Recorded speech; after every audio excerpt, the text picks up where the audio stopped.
நண்பர்கள் அனைவருக்கும் வணக்கம். இது என்ன அப்படின்னு பார்க்குறீங்களா? இது வேறு ஒன்றும் இல்லை, இட்லி தான். இன்றைக்கி நான் என்ன சாப்பிட்டேன் அப்படின்னா, இந்த இட்லி, அப்புறம் இதே மாவில் சுட்ட முட்டை தோசை, கொஞ்சம் பீட்ரூட், அப்புறம் காலிஃப்ளவர், தேங்காய் சட்னி, அப்புறம் இந்த இட்லி பொடி. இவ்வளோ தான் இன்றைக்கி நான் சமைச்சது. அப்புறமா கடையில் வாங்கின இட்லி பொடி. இதுதான் இன்றைய சாப்பாடு. இதில் நான் என்ன சொல்ல போகிறேன் அப்படின்னா, இந்த தேங்காய் சட்னி எப்படி வச்சேன் அப்படின்னு சொல்ல போகிறேன். உங்களுக்கு தேவையான அளவு தேங்காய் எடுத்துக்கோங்க.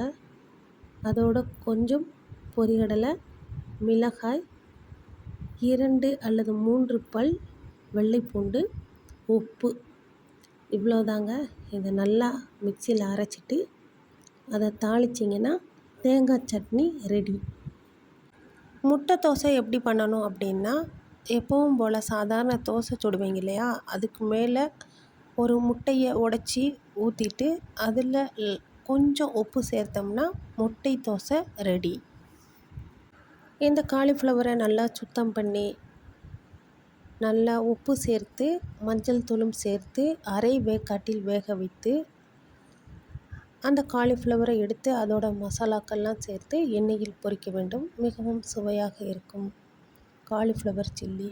இதுதான் இன்றைக்கி நான் சாப்பிட்ட உணவு. நீங்கள் எந்த மாதிரி உணவு சாப்பிட்டீங்க அப்படின்னு எனக்கு உங்களோட கருத்துக்களை சொல்லுங்கள். நன்றி நண்பர்களே.